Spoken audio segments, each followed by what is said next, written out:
What's up, guys? Let me ask you a question. Do you sin? Yeah, just committed a few sins myself. That's not what I'm talking about. But anyway, what's up? My name is Lamonte, and this is my man Savage over here. Stephen, if you will. And today we got our very first episode of Popcorn, where we take what pop culture and media gives us and throw it back at you in little bite-sized pieces. Today's snack is The Seven Deadly Sins, an anime in which I loved. That's a big statement for me because I don't even like anime, but for me to say I love this, you know this was some amazing shit. And disclaimer, no matter how amazing shit is, even if it's blessed by God, shit still has a flaw. And this shit, its flaws, they're not huge, like they're not plot destroyers, but There's a little noticeable stain though. yeah. Like you can see the stink lines somewhere. Like my first thing is this. Like the sins, they don't match their personality when they're first introduced. Like Melodious, he's supposed to be the dragon sin of wrath. This man is so perverted. Like I swear, we both swore that he was lust. I And you still think he's time. lust. I said that the whole time. I was like, this is lust. This is lust. He's not wrath. No matter how many times they said this is the dragon sin of wrath, I was like, nope, lust. And when they introduced Lust, aka Gother, this man is just like this emotionless machine. But you started to like Gother, didn't you? I did, because all of that pointless personality not matching the sin stuff, it made sense when they explained it in backstory. But what didn't make sense was Jericho. I hate Lamonte. What was her purpose? Did you see a purpose for her? Bruh, she was a great barber. Aside from giving my boy Bond the temp fade, like what else did she do? She showed up and she got beat the hell down like a hill. Word to T-Pain. Niggas get beat down on some hill shit. She was a good training dummy, so we can see their powers. I guess so, but like other than that, she didn't deserve that place. My boy Twiggle should have been there. Twiggle should have been there. She didn't deserve it. R.I.P. Twiggle. But now that you finished talking about your not woman crush Wednesday, let me talk about mine. Elizabeth, the second protagonist, if that's what you want to call her. The whole plot of the story is that Elizabeth is looking for the seven deadly sins, these legendary warriors, to help her stop the Holy Knights from taking over the country, which is fine. But throughout the entire show, Elizabeth is depicted as this weak woman who can't really fight and who cries the entire time. And I understand what the writers are thinking, like, we gotta appeal to like everybody, including our female audience, which is fine. You wanna make her a strong woman? Do that. However, when you throw in bullshit at the end and make her go from before weak-willed woman crying all the time to after strong, independent woman who can do anything that she puts her mind to, it kind of throws me off because it's like, where did this come from? What we call bullshit, they call anime logic. It makes sense to them. Yeah. My favorite characters, my personal favorites, Bond and Melodious, they kind of remind me of us, don't they? Yeah, you remember that scene where Bond knocked Melodious' arm off? I do. That's what happened to you if you don't move your arm from around my neck. Touch me. But anyway, like these two are essentially one put together Incredible Hulk. Like they're my favorite scene. There was a barrier around the jail meant to keep them in there forever. And just by them being boys and playing around, they still broke it. They broke that shit. They did. They are the GOATs. The They greatest really of all time. And you know the funny part is they've been doing this their entire life. They've known each other forever. And Deanne was so used to it that she was just like, Elizabeth, just stand behind me. They do this It's all the nothing. time. It's normal.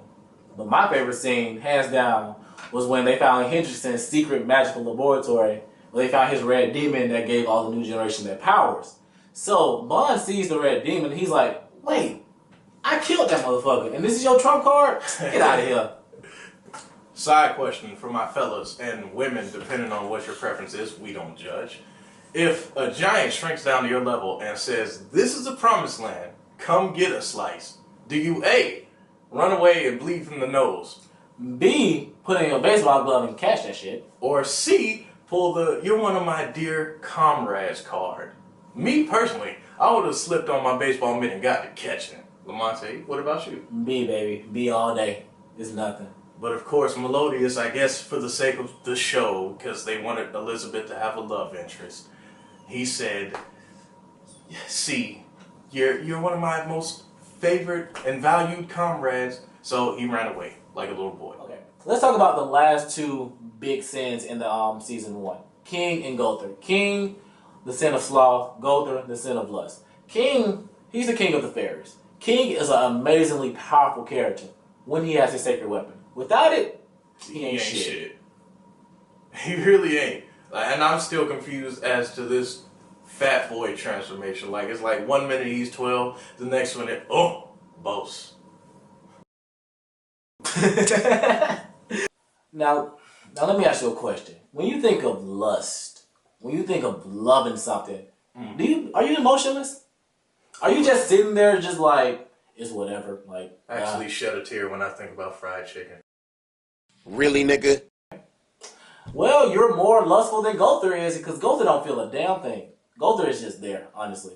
He's an awesome character. I love him. But as far as being lust, they haven't dived too much in his backstory for me to know. But the thing that I like about all 7 of these sins, well, or 5 that they showed so far, season 1, opposites attract. None of them are from the same realm. Like Melodious is from the demon race.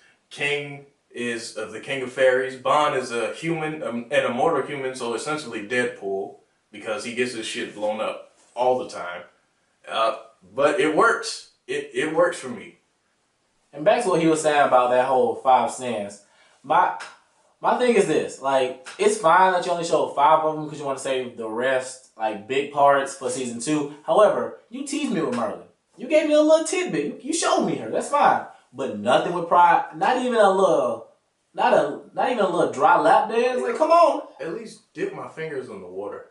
Like, give me a little taste. Just a little sample. Just give me a little splash. Not only did we get some epic powers and abilities this season, but we also got some epic fights. Like when they went to the fighting arena to get Gideon, which is Deanne? Yeah. Deanne's sacred weapon? That's what they Sacred call treasure. it? Sacred treasure. And Bond versus Melodious. That was the shit to me. Because it reminds me of what I would do to you if you tried me like that.